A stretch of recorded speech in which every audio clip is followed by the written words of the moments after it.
To all the consultants, colleagues, and everyone in here, good afternoon. And I'm very happy to see you today, and thank you for making an effort to be here today. So, as mentioned earlier, I am Ilona Shehama, and under supervision of Dr. Masimila, I have prepared a talk about one of the commonly used methods for fetal assessment in obstetrics, and that is Ctg. But then the question arises, is it really helping us? Does it improve fetal-maternal outcomes? And should we continue using the Ctgs or not?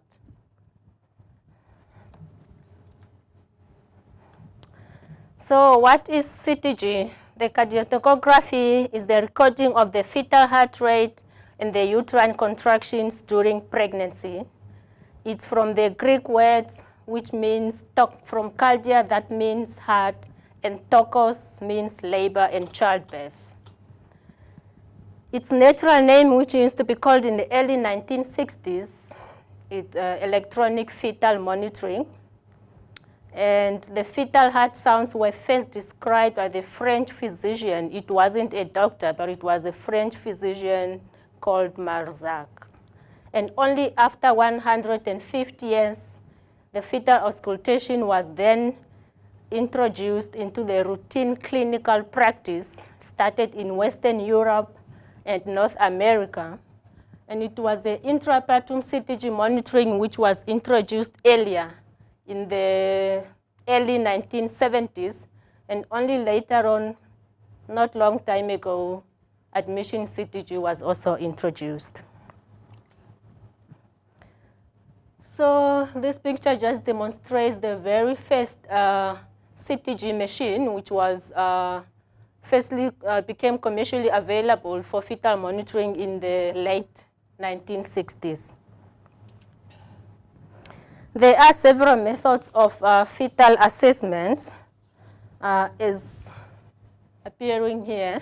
So if we can start with an auscultation, which is the traditional method of fetal monitoring.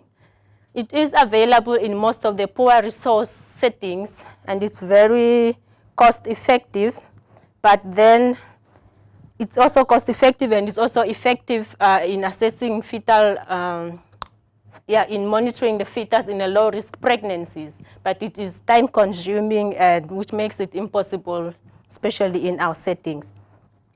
And the fetal movement, sorry, I'm just mentioning it's not in order. The fetal movement is more patient-dependent, and every patient might interpret that one differently. That's why it's not reliable, and it's just like a complaint of the patient. Every patient comes with a decreased fetal movement, then any other further evaluation needs to be done before the decision regarding the intervention is made. And the biophysical profile, it's a sonographic method of fetal assessment, which needs the trained personnel. It is believed, and it's also according to some of the studies, that if it's combined with a Ctg, it's highly effective, and it has got low false negatives and higher false positives. However, it's not known to improve any or to increase perinatal outcomes, and it's time-consuming. That's why it's not commonly used in many of the practices. Amniotic fluid volume associates with meconium passage and the fetal distress, as well as the low ABGAS.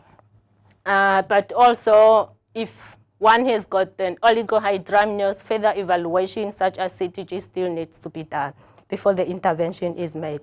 However, with all this, amongst all, Ctg is the mostly common used in obstetric practice, which can be either external or internal. As we can see here, this is our fetal skull clip, which is also the best method for our patients, especially with a higher BMI or multifibroid uterus.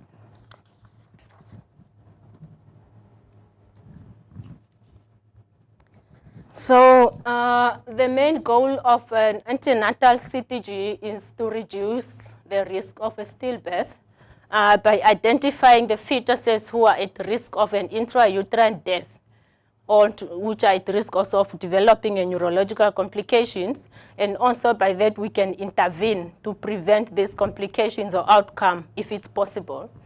When then to consider doing an antenatal Ctg? When there's a risk of an antepartum fetal demise or fetal hypoxic injuries, or when the delivery would be beneficial, should be considered if the test is abnormal. So this just means that it's useless to do a antenatal Ctg for a non-viable pregnancies, or to monitor a fetus which is less than 800 grams if the neonatal ICU cannot help that baby after the baby is born. So you must also consider the neonatal ICU criteria before you do an antenatal Ctg. It can also be done at any gestational age if indicated a condition which is strongly associated with an early fetal demise, such as maybe, let's say, severe preeclampsia. Then you can consider doing the fetal, or if there's any other condition which is strongly advised, this you can always do it earlier. However, up to date recommends at least to be done at 32 weeks, from 32-week gestational age. Sorry.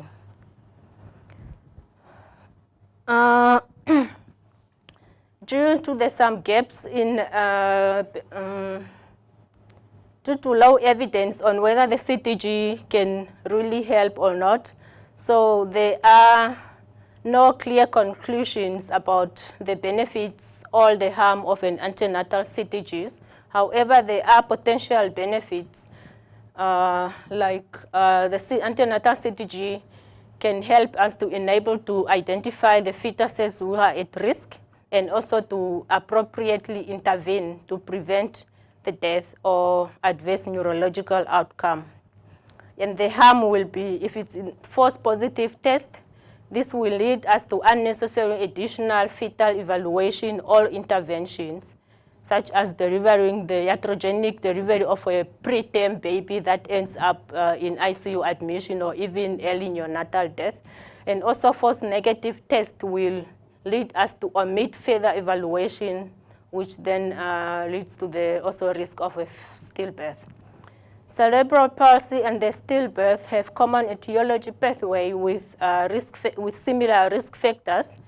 So non-reassuring antenatal test may prevent intrauterine death, but can cause permanent neurological impairment in the neonate. So this just means that the baby who was supposed to die in utero might survive, but then at the end will have permanent neurological defects. Okay. So antenatal Ctg monitoring can be done either by a non-stress or stress test. The non-stress simply means assessing the fetus without contractions. So just to assess the function of the placenta if the mother is not contracting. And it's mostly most of the method which is used during the antenatal period. It's non-invasive, and it's also performed in any settings where the electronic fetal monitoring is available, and it can be performed with or without sonographic assessment of an IFI. However, the disadvantages of this, it has got higher rates of false negative. Also, antepartum stillbirth is increased in about 1 week. And then the false positive, then it has also higher false positives compared to the contraction or the oxytocin challenge test. And the non-reactive test that is followed by the normal backup setup, which will give the negative contraction test of the biophysical profile. So how long should we do this? So the optimal duration for the non-stress has not been established. However, at least it's suggested to be done 20 minutes, even though there are 2 qualifying accelerations before the time, or it can be increased to 40 minutes if it's non-reactive. The consideration for a non-reactive test It's only this means that there might be a sign of interrupted fetal oxygenation to the point of fetal metabolic acidemia, and that can be caused by the maternal and the fetal factors. Okay. So what then to do next if the Ctg is non-reactive? So it's known that up to 60% of a non-reactive non-stress test may be false positives. UpToDate recommends to repeat the Ctg in 30 minutes, for 30 minutes again, and then to perform the backup test such as a complete biophysical profile, and if possible, to modify the factors that is believed to be cause that non-reactive results, and also to perform the Vibrox stimulation to elicit acceleration. So what is the Vibrox stimulation? This is just an artificial larynx which is placed on the maternal abdomen, and it increases the fetal movement, hence it increases the variabilities of the Ctg. In 2013, there was a systemic review about the Vibrox stimulation, and it's reported that it decreases the overall time by almost 7 minutes compared with no stimulation, and also reduce the frequency of a non-reactive, non-stress Ctg by 40%. That's quite a lot. So, however, there's no evidence-based standards on how to perform this procedure. The optimal placement and the number of applications of the stimulus have also not been evaluated.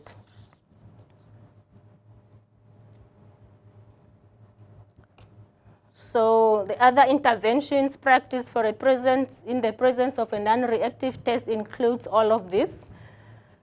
Sorry, just 1 minute.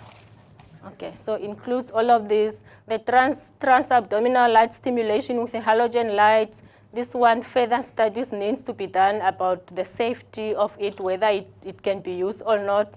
Musics are also believed to increase the fetal movement, hence improving the Ctgs. However, it's not also, there are not also no standards of what type of musics, how loud it should be. Maternal glucose administration, it's also not known to improve anything on the Ctgs. Coca-Cola and caffeine consumption seems reported to increase variabilities of the Ctgs. In the maternal hydration, which we normally do like in our labor ward, unfortunately, there's no evidence that it increases the fetal movement or the fetal heart rate reactivity. Besides, it also decreases the baseline of the fetal heart rate. Slide number 10.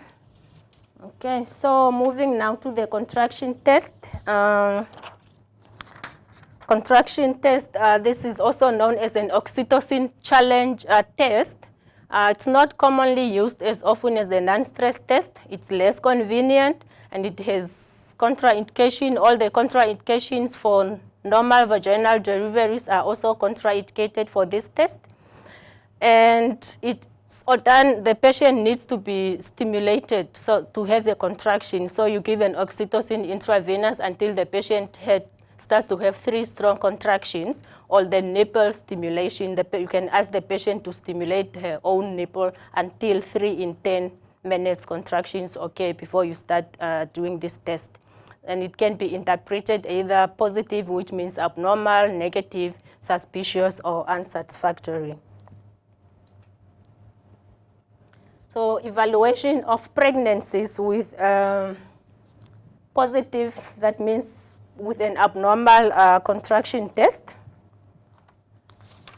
Okay, so abnormal contraction test indicates a transient fetal hypoxemia during the uterine contractions, and it might be an indication for delivery depending on the clinical scenario. So when interpreting the Ctg, must always consider the patient as a whole before you make the decision.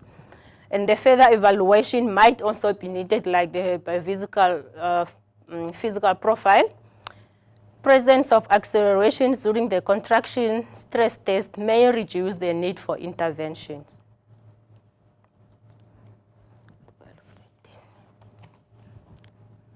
So test performance and the choice of test. So how to choose which one is the best? Is it the contraction non-stress test, or is it the contraction, which is also known as an oxytocin challenge test? So this, it is controversial. According to the Cochrane review in 2015, which looked at whether the non-stress test can improve maternal or perinatal outcome, they have included the higher risk pregnancies.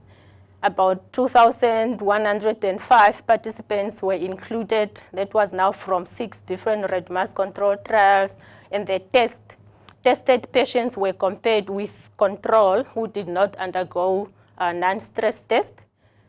And the findings was there was no significant differences between these two groups in maternal outcome. There was no significant differences between these groups. Maternal outcomes, however, there was frequency of an induction of labor for those ones who had the Ctgs. And the infant outcome, perinatal mortality, low minute ABGA, ICU admission, and the neonatal seizures, it was all the same. So it was all the same, not for the other ones, but it was all the same. And the perinatal mortality in the testing group was higher than in control. Okay, so however, no method has been evaluated in a well-designed randomized trial. It is not clear which method is superior, if any.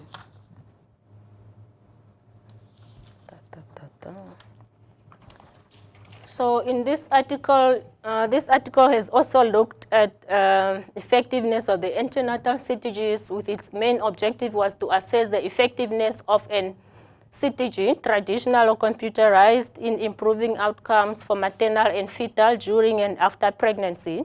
Also included about 2,100 participants from 6 studies, and the findings was the computerized Ctg versus the traditional Ctg. Computerized Ctg was associated with statistically significant reduction in the perinatal mortality, and there was no statistically significant difference in the potential preventable deaths, C-sections rate, or in the ABGA score in less than 7 minutes. They were all similar. And another comparison was also made between the traditional Ctg versus no Ctg, and there was no significant difference in perinatal mortality or potentially preventable deaths and the C-section or ABGA score at 5 minutes or admission to neonatal ICU. However, there were some limitations to this trial that there's no good evidence to support the use of a traditional Ctg or computerized Ctg in pregnancy for improving fetal outcome. And it was there's a poor quality data and lacked power to detect possible important differences in either benefit or harm to the mother or fetus. And the trials were done long time ago in the early 1980s, where the clinicians were inexperienced. Not all of them, but most of them were inexperienced in test interpretation. This subsequently, and also in subsequent pregnancy management. So that just means if tests would be interpreted or acted upon differently today with a different outcomes. And lastly, fetal assessment and the neonatal care have changed also since 1980s. Moving to the intrapratum Ctg, the main reason for the intrapratum Ctg is to help us to identify the fetal heart rate changes that may help us to make further decisions on how to manage patients during the labor. It also enables us to timely intervention to reduce the likelihood of hypoxic injuries or death of the neonate or to improve neonatal outcome.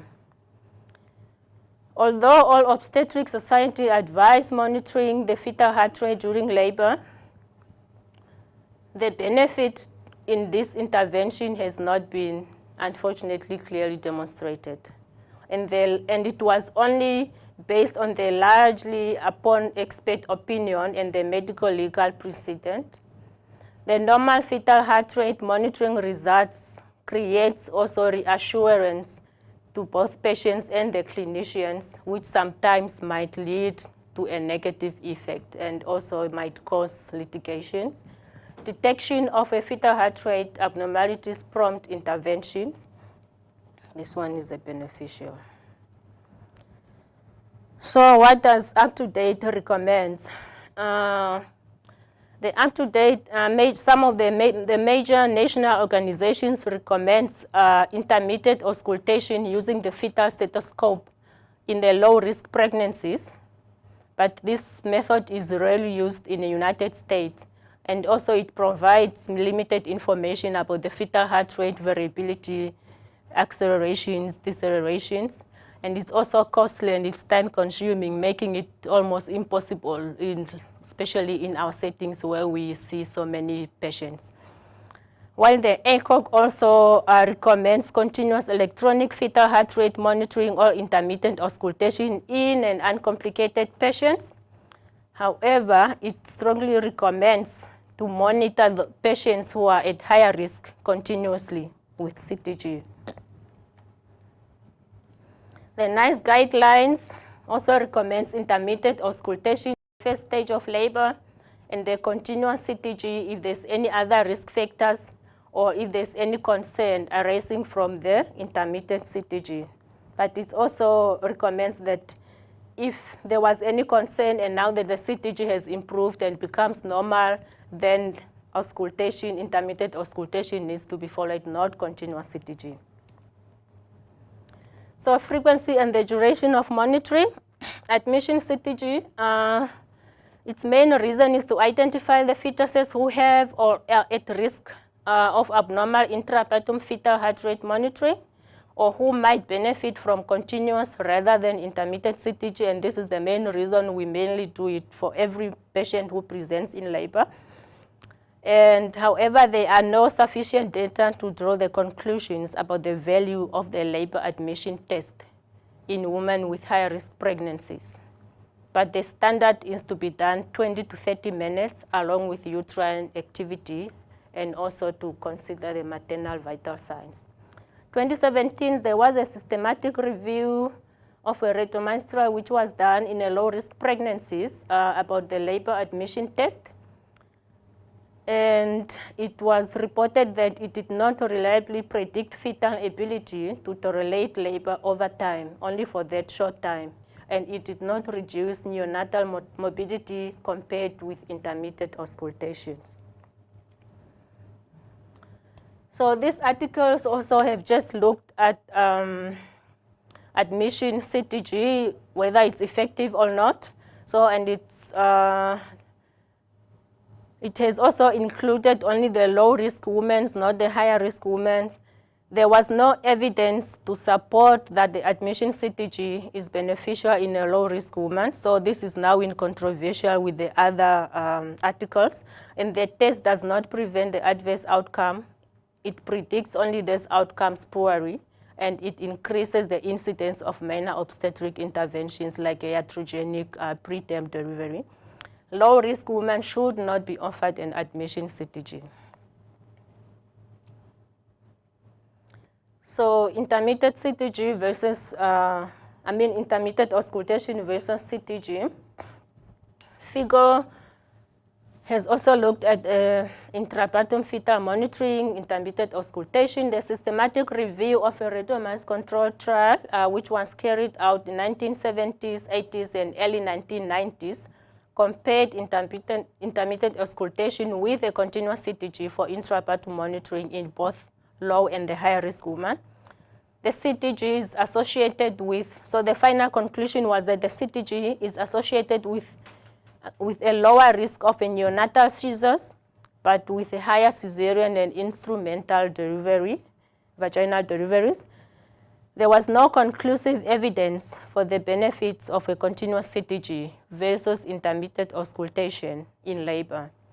There was no trials comparing intermittent auscultation with no fetal heart rate auscultation during labor. but the expert opinions recommends that intermittent Ctg must be done in the settings where there is no access to Ctg monitors or to the resources necessary for using them. So up to date, also 2017, according to the up to date, there was a meta-analysis which was done comparing the continuous Ctg with an intermittent auscultation. It included 13 randomized trials, more than 37 participants, and higher risk pregnancies only. So it reported that it reported no statistically significant difference between the monitoring techniques to prevent adverse newborn childhood outcomes.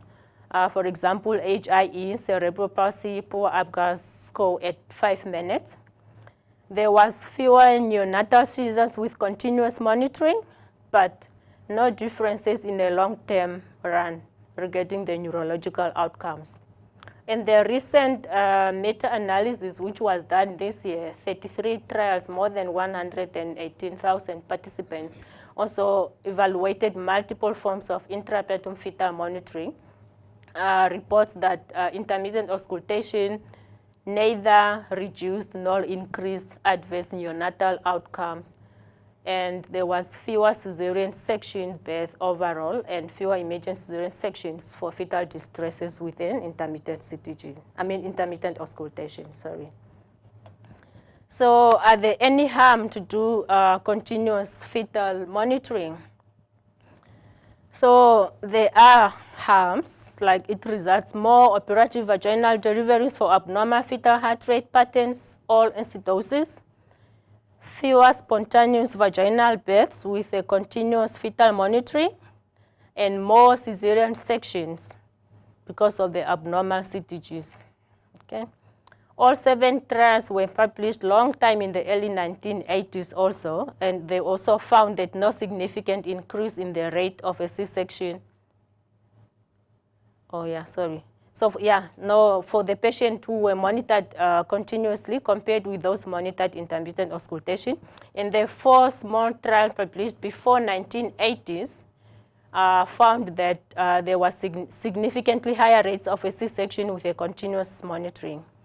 Statistical reduction in the perinatal death rate is difficult to demonstrate because of the death, which is very rare. Okay. So statistical reduction in the incidence of CP with continuous intrapratum Ctg is also difficult to prove because in many cases of CP, the cause is antepartum. It's actually from the antepartum periods rather than an intrapartum events only. And the intrapartum interventions are unlikely to change the cause of the disease. Most fetal heart rate abnormalities are not associated with the fetal acidemia or hypoxemia. And most fetal acidemia and hypoxemia also does not result in a neurological disability. So this article has also just looked at a role of cardiotocography to improve on the improvement of the perinatal outcome in high-risk pregnancies. It was a prospective observational studies which included about 200 high-risk gravid women in the first stage of labor only, and its main objective was to assess the LICA status, the Apgar score at 1 and 5 minutes, the birth weight, and ICU admissions. And the result was the higher neonatal meconium stent, LICA, abruption, low birth weight, and ICU admission was more frequent in those cases that have a non-reactive traces of Ctg. So take-home message, Ctg is just a screening tool, not a diagnostic. Further evaluation of pregnancies with an abnormal Ctgs is needed, especially in high-risk pregnancies. And there's no method of fetal heart monitoring which is superior to the other. The antenatal Ctg is not beneficial for low-risk pregnancies. So, and there are different theories regarding the continuous intrapratum Ctg and the intermittent auscultation. So, coming back to our question, does the Ctg help us? According to me, my opinion is the fetal, yes, it does help us. Because the fetal monitoring provides reassurance to obstetricians. It's a hard copy, a proof of an uncompromised babies, and it can prevent litigation. Fetal monitoring is our second pair of eyes, allowing us to attend to other patients and the comfort to come back and review the Ctgs to assess the well-being of the fetuses.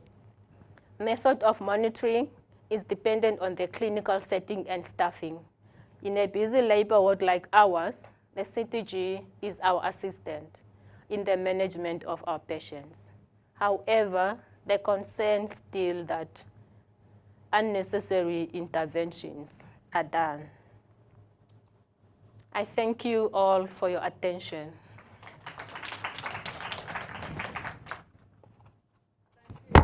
And any question? And the comfort to come back and review the Ctgs to assess the well-being of the fetuses. Method of monitoring is dependent on the clinical setting and staffing. In a busy labor ward like ours, the Ctg is our assistant in the management of our patients. However, the concern still that unnecessary interventions are done. I thank you all for your attention. Thank you, Ilona. Any question? Well, that will definitely scare those babies and fetal heart rates to change. So thank you, Ilona. I think the first talk was about the man, and this obviously now looks at the feet. Explain it. Yes, so it's contradicting, but according to up to date, it does not, it decreases the variabilities and it does not improve. However, we still do practice it. So that's just according to the sources I got the information. Anybody else? Dr. Lamadiga? That's the first comment in terms of a fluid bolus. I think that in our labor ward, it's a group of very, very high-risk women, and if the Ctg is still just a screening tool, and we don't want to do unnecessary cesarean sections, so I think the main thing behind the fluid bolus is when we turn the mother on the back, we predict that we're going to increase preload. When we give her a fluid bolus, it might be a preeclamptic patient that's dehydrated. So I think for that, it's more to increase the cardiac output, to increase oxygen delivery. Whether it works or not, I don't know, but it's so that's one population. And then when we talk about Ctg, I think the majority of literature looking at Ctgs is more for a population, MAU based, for example, in the NHS, where it's midwife-led obstetric units, doesn't make a difference or not. And then the majority of the research that was done where intermittent auscultation was compared to Ctg monitoring, those studies are very, very old. And when you study, it's basically, so it's only for that population. And pooling data from different things just to increase numbers, you must look at what, so it must be comparable. For example, that one study that you showed, it's a small sample size, but still, it's in that high-risk population, it made a difference. The same for us. In our labor ward, is high-risk pregnancy, preeclampsia, high-risk for distress. And then in a population, what makes it difficult is, again, a low-risk pregnancy with a good maternal and fetal and neonatal outcome is a retrospective diagnosis. We don't know. A prima gravida, we don't know what the placenta is going to be like. We don't know what is going to happen. And then when we look at, so when we know that if you have placental insufficiency, many patients have undiagnosed late onset intrauterine growth restriction, so we don't know what the risk is. And then, again, majority of the studies, I want to know in that population, what we really need to know is we have to ask ourselves, when those children are 6 or 7 years old, and we normalize, and we look at the parent, genetic potential, upbringing, culture, social differences, opportunities. What is the difference then? So the Ctg, it's the only tool that we have. It's not perfect, but it's still, remember, it's a screening test. So remember, is there indication to perform the screening test? In the MAUs, the intermittent auscultation, The outcomes are relatively good. We don't get that many babies with intrapartum hypoxia referred from the MIUs. And there's often others. But for us in the hardest pregnancy, we do need it. Yeah. And but it's a screening tool, and then when you interpret it, interpretation, it's just there's a lot of bias in, but at least it can alert you, and then look for the underlying cause and treat it. I agree with Edward. I think that's why we concluded to say that even though there's different consensus in most of the literature, the Ctg still helps us to predict or help us to get a good outcome for most of these babies. And I mean, in our setting, it's mostly high-risk patients.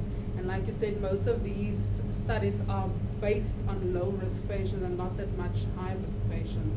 So it's not, this talk was not to say, no, we shouldn't use the Ctg anymore, but it's just to show you what the different literature is saying currently. Anything else? Ilona, Yes. it was a very good presentation. It's actually a very difficult topic. Thank so you. effort went into it. Yeah, Thank you. That was long and